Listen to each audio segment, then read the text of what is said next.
कि जहां आपको सरप्लस की आवश्यकता नहीं है वहां भी शिक्षकों को नाम दे दिया गया है।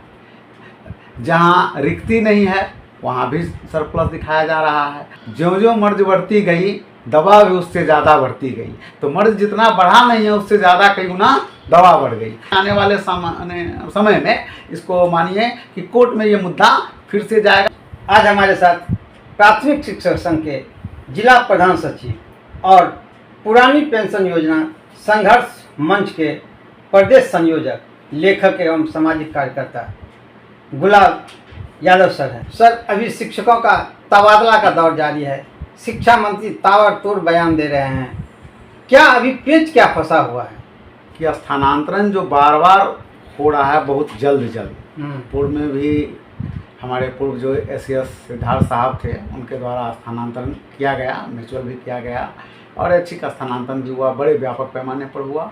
परिणाम स्वरूप क्या हुआ कि जो स्थानांतरण नीति थी उस समय भी बार बार बयानबाजी और नीतियों में बदलाव के कारण विद्यालयों में सही तरीकों से शिक्षकों की पहुंच नहीं हो सकी और असमान शिक्षकों का वितरण हो गया, जिनको सुधारने के लिए वर्तमान शिक्षा मंत्री हमारे माननीय श्री मिथिलेश तिवारी जी चाहते हैं कि विद्यालयों में ये सुधार हो और ये स्थानांतरण नीति से होगा।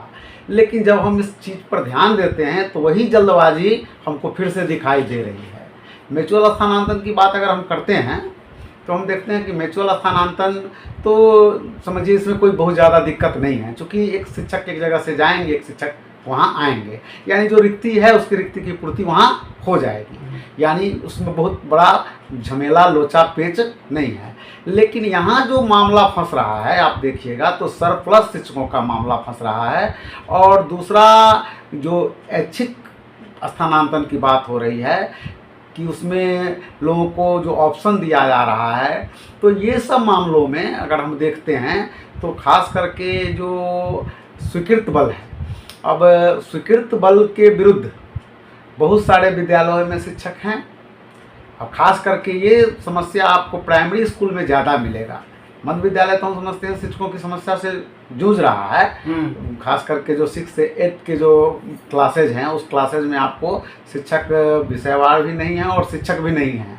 दूसरी चीज़ है कि प्राथमिक विद्यालयों में जहां आपको 4-5 शिक्षकों की आवश्यकता थी, ऐसे प्राथमिक विद्यालय में 6 शिक्षक तो न्यूनतम चाहिए ही, 5 क्लास के लिए एक ST चाहिए, लेकिन वहां 12-14 है।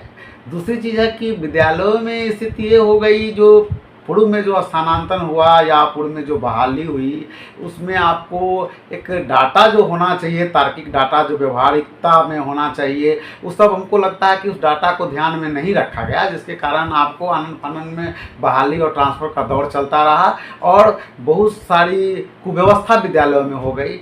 और आप देखिएगा तो प्राथमिक विद्यालयों में 2 कक्षा है, 2 रूम है, वहाँ पर 12-14 टीचर बैठे हुए हैं। उच्च और उच्च माध्यमिक विद्यालयों में यही स्थिति बनी हुई है। अब समस्या के जड़ में अगर आप जाइएगा तो देखिएगा कि प्राइमरी स्कूल को अपग्रेड करके मिडिल बना दिया गया, मिडिल को उच्च और उच्च माध्यमिक बना दिया गया, वहाँ बड़ कक्ष नहीं है, रूम नहीं है, वहाँ पर शिक्षकों का जमवाड़ा हो गया, पठन पाठन, ये समस्या हो गई। दूसरी हम स्थानांतरण पर आते हैं तो स्थानांतरण में क्या हुआ कि जो अभी जो वर्तमान में बातें आ रही है, आपने जो कहा कि बयानबाजी हो रहा है, तो आपको देखे होगा कि जब नियम लागू हुआ, जब शुरुआती दौर में तो हुआ कि 5 सालों तक जो शिक्षक सेवा उनकी पूर्ण नहीं हुई है उनका स्थानांतरण नहीं होगा। कुछ ही दिनों के बाद उसको संशोधित कर दिया गया। अब आप सोचिए कि जो प्रधान अध्यापक या प्रधान शिक्षक जिनकी सेवा साल भर करीब पूरी हुई है, वो अपने विद्यालयों में गए हैं और वहाँ कनेक्ट हो रहे हैं, नए लोगों से जुड़ रहे हैं, समाज से जुड़ रहे हैं,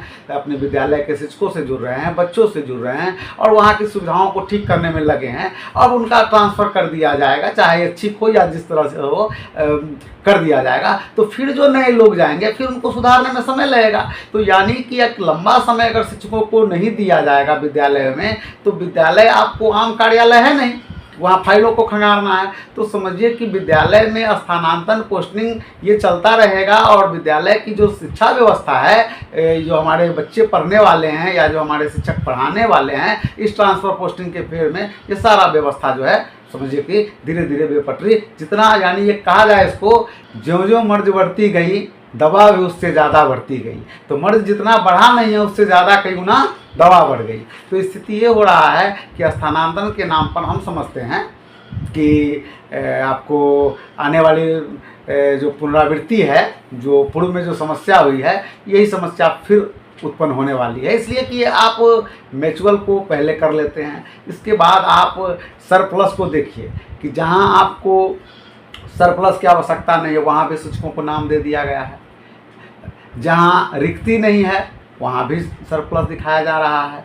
तो ये स्थिति जब होगी और इस आनन फानन में अगर आपका ये स्थानांतरण होता है तो फिर आप समझिए कि वही बात रह जाएगी जो पूर्व में हुआ है, और ये हम समझते हैं कि फिर से नए तरीके से इसको बार बार करते रहिएगा, बार बार करते रहिएगा। अच्छा, तो सरप्लस में क्या मामला फंस रहा है? देखिए, सरप्लस में मामला ये है कि आप उसको सरप्लस बता रहे हैं, लेकिन बहुत सारे ऐसे मामले हैं जहाँ शिक्षक आपको यहाँ रिक्ति है, रिक्ति के पर ही शिक्षक है और उनको भी सरप्लस में दिखा रहे हैं, तो वो सरप्लस नहीं माना जाएगा। तो हम समझते हैं कि आने वाले समय में इसको मानिए कि कोर्ट में ये मुद्दा फिर से जाएगा, जिस तरह से पूर्व के स्थानांतरण नीतियों को लेकर के गया है। और हाई कोर्ट बार बार कई मामले में सरकार को बहुत तरह की बात भी बोली है।